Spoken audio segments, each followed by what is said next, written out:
एक solid purpose से जल्दी हमारी लाइफ से मुश्किलें और दर्द को कम दूसरी कोई चीज नहीं कर सकती। रानीखेत से कमेंट आया था और जिन्होंने कमेंट किया था उनका कहना था कि उनकी जो चिंता की वजह है वो उनकी मदर का अकेलापन है। पापा रहे नहीं तो मदर और भी ज्यादा अकेली हो गई है। देखिए ये सच है, अकेलापन जो सबने फेस करना है, हम लोग भी इससे नहीं बच सकते।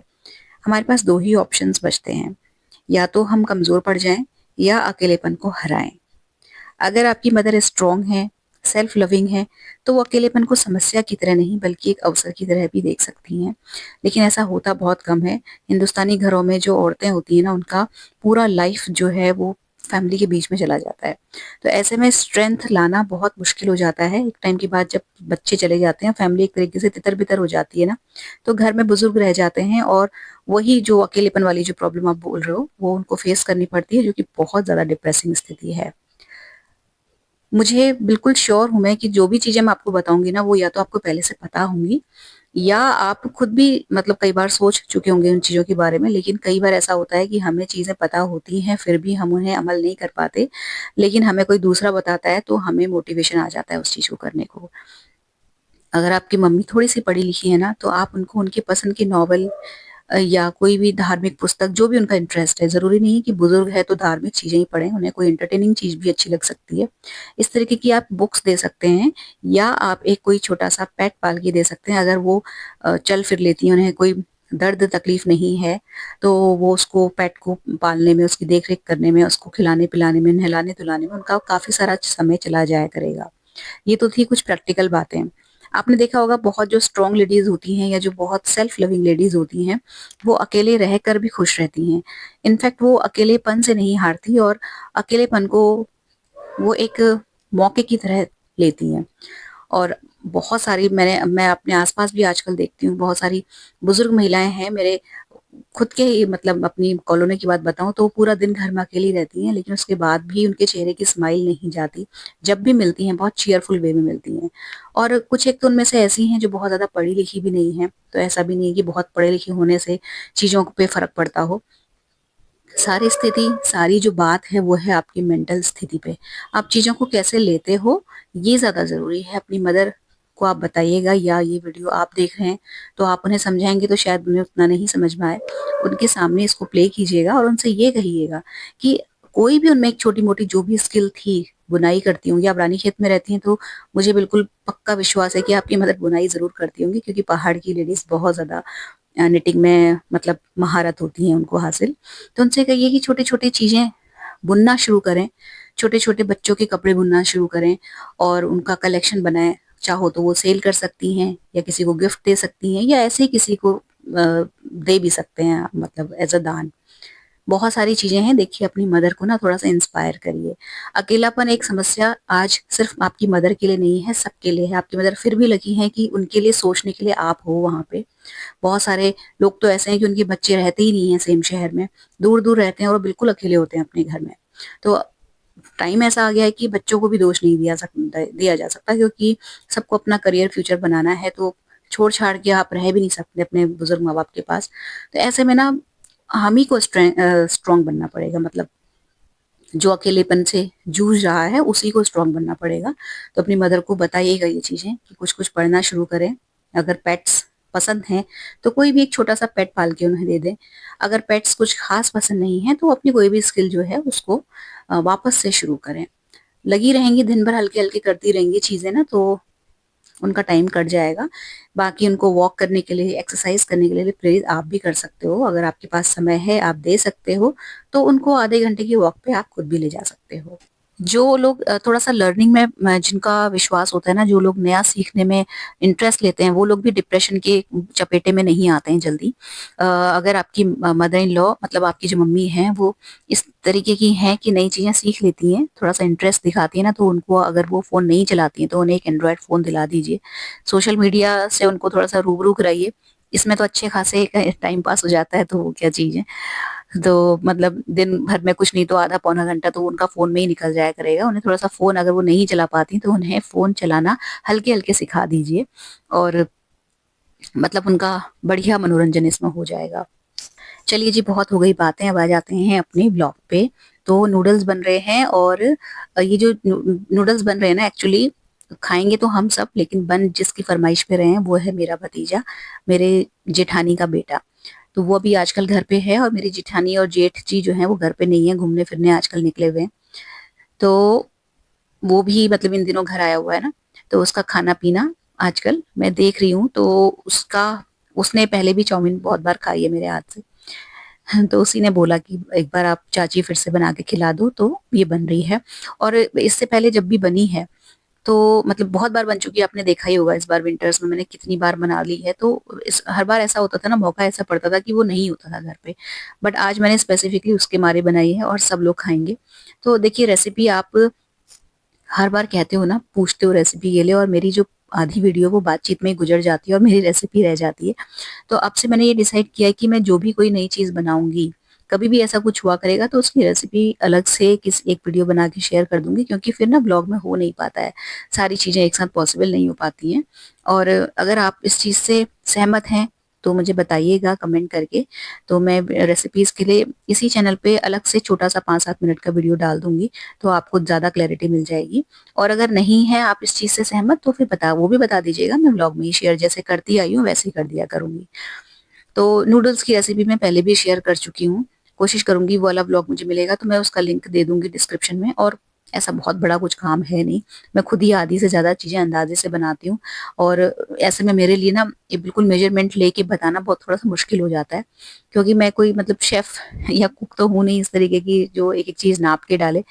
खुद ही मतलब हल्के-हल्के बना-बना के चीज़ों को सीखा है, तो वही रहता है, डायरेक्टली डाल देते हैं बस अंदाज़े से, और वो बनाते-बनाते हाथ सेट हो गया तो चीज़ अच्छी बन जाती है। तो सब्जियाँ चॉप हो गई हैं अभी, पत्ता गोभी, गाजर, शिमला मिर्च और ये अपना प्याज, लहसुन, अदरक, ये सारी चीज़ें। बीन्स भी डलती है इसमें, लेकिन मेरे घर में बीन्स को मतलब मेरी बेटी को पसंद नहीं है बीन्स नूडल्स में, और मुझे भी पसंद नहीं है, तो मैं नहीं डालती। और बाकी सारी चीज़ें अच्छे से डालती हूँ। अगर नूडल्स आप बनाते हो ना, तो उसमें ढेर सारी सब्ज़ी डाल के बनाओगे, तो आपका जो अगर जैसे नूडल्स होते तो मैदे के ही हैं, तो पेट में कोई गड़बड़-वड़बड़ नहीं होती है, फाइबर भी जाता है पेट में। तो मेरे जो चाउमीन बनती है ना, उसमें आधे नूडल्स होते हैं और आधे से थोड़ी ही कम सब्जियाँ होती हैं, खूब ढेर सारी सब्जियाँ मैं डालती हूँ। और बस कुछ-कुछ प्रैक्टिकल टिप्स और ट्रिक्स मैं आपको यहाँ पे बनाते हुए देती जाऊँगी, जिसकी वजह से आपके जो नूडल्स हैं बहुत अच्छे बनेंगे। वो ये है कि सब्जियाँ आपको फ्राई करनी है, लेकिन बहुत देर तक फ्राई नहीं करनी है। ऐसा ना हो कि आप घंटों तक मतलब आप मान के चलो कि ना आधा मिनट से ज़्यादा कोई सब्ज़ी को फ्राई मत करो। बहुत होता है आधा मिनट। इतनी छोटी-छोटी कटी हुई सब्जियाँ रहती हैं, आसानी से बहुत बढ़िया से फ्राई हो जाती हैं, क्रंच बना रहता है। बहुत देर तक तेल में आप इसको पका देंगे ना, तो वो सॉफ्ट हो जाती हैं, और नूडल्स में हिलाते-हिलाते बहुत सारी चीज़ें डालते जो है सब्जियाँ बिल्कुल ही हलवे जैसी हो जाती हैं। तो आधे मिनट के अराउंड आपको हर सब्ज़ी को फ्राई करना है, पहली चीज़। दूसरा, लगातार स्टर करते हुए फ्राई करना है फुल फ्लेम में, ठीक? और सब्जियों को कोशिश कीजिए कि अलग-अलग फ्राई करें, क्योंकि सारी सब्जियों का टेक्सचर अलग है, तो एक साथ डाल दोगे ना तो कोई ज़्यादा कुक हो जाएगी, कोई कच्ची रह जाएगी, ठीक? जैसे गाजर को थोड़ा ज़्यादा टाइम लगेगा और पत्ता गोभी को बिल्कुल ना के बराबर वक़्त लगता है। तो इस चीज़ का ध्यान रखना है। ये चीज़ें इसलिए बता रही हूँ, इनसे अच्छा बनता है जो ये नूडल्स हैं, वो चीज़ है। लास्ट में मैं प्याज़ डालती हूँ, और प्याज़ के मतलब कुछ एक सेकंड्स प्याज़ को फ्राई करने के बाद इसमें मैं लहसुन और अदरक जो फाइन-फाइन चॉप करी हुई है वो डाल देती हूँ। दूसरी चीज़ जो आप चाउमीन बनाते हुए हर बार बोलते हैं कि खिली-खिली नहीं बनती हैं, तो एक तो देखिए नूडल्स उबालने पे भी बात होती है। आप नूडल्स को बिल्कुल 100% कुक मत करो, 90% कुक करके बंद कर दो फ्लेम को, हल्के से उसमें हल्का-सा कच्चापन रह जाए, मतलब कच्चे ना रहें लेकिन थोड़े टाइट-टाइट नूडल्स रहें बॉयल करते समय, और उनको स्ट्रेन करते ही तुरंत ठंडे पानी से धो दीजिए ना, तो उनकी जो कुकिंग होती है वो स्टॉप हो जाती है। ऑयल का हाथ लगा दीजिए, तो वो चिपकेंगे भी नहीं। और अगर आपने नूडल्स मान लीजिए सुबह बनाने, तो आप रात को बॉयल करके रख दो ना, तो वो और अच्छे बनते हैं और बढ़िया खिले-खिले बनते हैं। इसके अलावा एक और चीज़ जो बहुत ज़्यादा मायने रखती है नूडल्स बनाने में, वो है आपकी कढ़ाई। कढ़ाई जो है ना, जो आपने देखा होगा जहाँ नूडल्स वग़ैरह बनते हैं, चाइनीज़ खाना जहाँ बनता है, मतलब जो छोटे-छोटे स्टॉल्स होते हैं, आपने देखा होगा उनकी जो कढ़ाई होती है, लोहे की होती है, बिल्कुल पतली कढ़ाई होती है। और बिल्कुल फैली हुई तवे की शेप की कढ़ाई होती है, जिसकी वजह से उनकी जो नूडल्स हैं वो बिल्कुल फुल फ्लेम में पकते हैं, सब्जियाँ फुल फ्लेम में पकती हैं, और उनकी बड़ी क्रंची क्रंची सी चाउमीन बनती है और बहुत स्मोकी सा फ्लेवर आता है। अब ऐसी कढ़ाई तो हम नहीं घर पे रख सकते, तो जो भी आपकी कढ़ाई है ना, थोड़ी फैली हुई हो, उसका जो सरफेस एरिया है ना वो ज़्यादा होना चाहिए। गहरी कढ़ाई ना हो, फैली-फैली कढ़ाई हो, जैसे कि अभी मैं आपको दिखा रही हूँ। और दूसरी चीज़ जो है, जो नूडल्स बनाते समय ध्यान में रखनी है, मतलब कुछ एक चीज़ें जो मैं बिल्कुल स्किप नहीं करती हूँ। एक तो है काली मिर्च। काली मिर्च ज़रूर डालिए, अगर आप फ्रेशली कुटी हुई काली मिर्च डालोगे ना तो और भी बढ़िया है। अदरवाइज़ जो भी आपके घर में काली मिर्च है, जैसे मैं काली मिर्च का पाउडर घर में ही बनाती हूँ, और जब भी मैं काली मिर्च के दानों को पीसती हूँ ना तो उसे दरदरा पीसती हूँ, बहुत बिल्कुल फाइन पाउडर नहीं बनाती। ऐसी काली मिर्च का जो दरदरा पाउडर होता है ना, उसकी अलग फ्लेवर, अलग खुशबू आती है। तो वो मैं इसमें ज़रूर ऐड करती हूँ। इसके अलावा लहसुन, अदरक फाइन फाइन चॉप करी हुई वो ज़रूर डालिए आप चाउमीन में, आपकी चाउमीन बिल्कुल नेक्स्ट लेवल की बनेगी फ्लेवर में। बाकी जो जितनी भी चीज़ें पड़ती हैं ना, ये सॉसेस वगैरह, ये सब आप कम ज़्यादा डाल सकते हो। और सबसे अच्छा तरीका पता है क्या होता है? आपने जब सब्जियाँ फ्राई कर दी, आप उसको फ्लेम को बंद कर दीजिए। नूडल्स डालिए, सारे सॉसेस डालिए, जो भी आप डालते हो, और ये अपना अजीनोमोटो वगैरह सब कुछ, इसको मिला लो अच्छे से एक बार, और एक बार चख लो। चखने के बाद आपको बिल्कुल एग्जैक्टली आइडिया हो जाएगा कि क्या कम है, क्या ज़्यादा है, ठीक? उसके बाद आप फिर से जो कम लग रहा है उसको डालो, और फिर उसके बाद फ्लेम ऑन करके देन उसको हिलाना शुरू करो, तो आपकी जो नूडल्स हैं बहुत बढ़िया बनेंगे। अच्छा, यहाँ पे ना अभी जब मैं ये बना रही थी ना तो मैंने 2 बैचेज़ में बनाई थी, क्योंकि 3 लोग हम नीचे हैं, 4 लोग ऊपर हैं, तो उस हिसाब से कढ़ाई में इकट्ठे अगर मैं बना दूँगी ना तो बन तो जाएगी, मेरी कढ़ाई बहुत बड़ी है। बट फिर वो चीज़ें मिलने में और उन सब चीज़ों में नूडल्स टूट जाते हैं, और या तो सब्जियाँ टूट जाती हैं, तो वो जो टेक्सचर है बढ़िया वाला वो नहीं आ पाता। तो इसलिए मैं आधा-आधा करके बना रही हूँ। एक बारी जो है बना के मैं इसको वो कर दूँगी, मतलब कैसरोल में डाल के ऊपर दे आऊँगी, और नेक्स्ट जो बैच बनेगा वो हम फिर मैं अपने लोगों के लिए बनाऊँगी। तो ये जो नूडल्स वाला काम था ना ये ख़त्म किया, उसके बाद फिर मुझे जाना था ज़रा काम से, ऑफ़िस के ही काम से मुझे अपने हस्बैंड को निकलना था घर से। तो मैंने फटाफट से किचन बस वाइंड अप करी और हम दोनों निकल गए, और मतलब ढाई 3 घंटे, 4 साढ़े 3 घंटे के बाद हम लोग घर लौटे। और जब घर लौटी ना तो मेरे हस्बैंड ने रास्ते में ही मना कर दिया था कि डिनर मत बनाना, बहुत हैवी हो गया था। और तो फिर अब डिसाइड हुआ कि हम डिनर नहीं बनाएँगे। और अब जब घर में डिनर बनाना नहीं है, काम नहीं है, तो फिर करें क्या? तो मेरे खुरापाती दिमाग में फिर आइडिया आया कि चलो एक शॉर्ट वीडियो अपलोड करते हैं। तो उसके लिए आप यकीन मानेंगे मुझे कहीं नहीं जाना था। मतलब मैं जस्ट घर पहुँची हूँ, और मैंने मतलब मेरे बाल भी इस वक़्त अभी सफ़ेद हो रहे हैं। मैंने कल बहुत टाइम से कलर भी नहीं लगाया है, और थोड़ा-सा डिले कर रही हूँ मैं कलर लगाने के लिए, क्योंकि मुझे अभी 14-15 तारीख को फिर से कहीं मतलब पार्टी होगी, तो उससे पहले मैं थोड़ा टाइम पहले लगाऊँगी, इसलिए मैंने नहीं लगाया। बट मुझे इतनी ज़्यादा, मतलब खाली टाइम में मैं ना बिल्कुल खाली नहीं बैठ सकती यार, ऐसा नहीं हो सकता कि मैं फ़ोन पकड़ूँ और रीलें चलाऊँ, ये नहीं हो सकता। तो घर आके मैंने बस फटाफट अपना जो बेड बॉक्स है वो खोला, लहंगा निकाला, और सारी एक्सेसरीज़ जो हैं इधर-उधर से जोड़-जाड़ के मैं तैयार हुई हूँ, और शॉर्ट वीडियो एक शूट करी है, अपलोड करी है। उसके बाद मतलब पहले मैंने सारी जो है ना चीज़ें उतार दी थी, फिर मुझे लगा कि यार शेयर करना चाहिए आपके साथ ये सारा जो ब्लूपर्स हैं। तो देखिए जो डांस वाला जो काम है, जो आप कहते हो ना कि आप बनाते हो कैसे, तो ये जो डांस की चीज़ है ये तो डेली का काम है, कि मतलब अक्सर कोई दिन ऐसा होता होगा जब मैं नहीं करती होंगी, नहीं तो 10-15 मिनट तो है ही रोज़ का। मेरा मूड इससे बहुत बढ़िया हो जाता है, एक्सरसाइज़ भी हो जाती है। मैं कितनी बार आपके साथ शेयर कर चुकी हूँ, तो मैं बार-बार नहीं बोलूँगी, लेकिन हाँ, ये है कि सच में काम की चीज़ है डांस करना।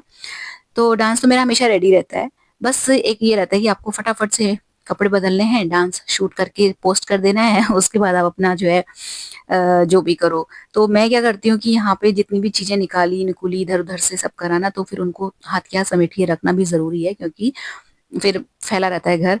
और सबसे बड़ी चीज़ है कि अभी तो मुझे ख़ैर कुछ बनाना नहीं है खाना-वाना, तो मेरे पास टाइम है, मैं आराम से भी कर सकती हूँ। लेकिन कई बार ऐसा रहता है ना कि आप तैयार हो, उसके बाद आपको डिनर भी देखना है, तो फिर मैं फैली हुई नहीं छोड़ती हूँ चीज़ों को, उसी वक़्त हाथ के हाथ रख देती हूँ, भले ही मुझे डिनर बनाने के लिए थोड़ा-सा लेट हो जाए। अब आजकल कुछ ऐसा स्किल वाला काम, कुछ ऐसा स्टिचिंग वाला या ऐसा मैंने कुछ स्टार्ट नहीं किया है अभी। लेटेस्ट एक सूट सिला था, कॉर्ड सेट सिला था, जो आपके साथ एक शॉर्ट वीडियो में शेयर किया था ना, उसके बाद से कुछ ऐसा नहीं शुरू किया है। तो बच जा रहा है मेरे पास टाइम बहुत सारा शाम के टाइम पे, तो मैं ये सारी चीज़ें कर ले रही हूँ। अब थोड़े टाइम बाद फिर से स्टार्ट करूँगी, तो फिर टाइम मुझे बचा-बचा के करना पड़ेगा सारी चीज़ों को करने के लिए। तो बात वही है, बिज़ी रखना अपने आप को एक कला है, और इस कला में वही लोग महारत होते हैं जिनको चीज़ों को करने का शौक होता है। और बिज़ी रहने की ये आदत कई बार आपके लिए दवा से ज़्यादा असरकारक होती है। दवा भी उतना अच्छे से काम नहीं करेगी जितना आप अपने लिए व्यस्त रह के कर पाएँगे। तो बिज़ी रहो, मस्त रहो, कुछ नहीं है तो कोई नई-नई रेसिपी ट्राई कर लो। कोई बहुत अच्छी स्किल ऐसा नहीं आता है आपको तो आप खाना नया-नया तरीके का बना सकते हैं। शाम के टाइम पे कुछ नया ट्राई कर सकते हैं। बच्चे भी खुश, हस्बैंड भी खुश, आप भी खुश और चीज़ें भी सीखने को मिलती हैं और टाइम भी है जो है अच्छे से कट जाता है फालतू चीज़ों में, मोबाइल में और टीवी में, इन सब चीज़ों में टाइम वेस्ट करके कोई फ़ायदा नहीं। तो फ्रेंड्स ये था आज का वीडियो, अच्छा लगा हो तो वीडियो को लाइक और शेयर कर लीजिएगा। चैनल सब्सक्राइब करके बेल आइकन हिट कर लीजिएगा। मिलते हैं नेक्स्ट इंटरेस्टिंग से वीडियो में। Till then take care, stay healthy, happy and positive. Thank you.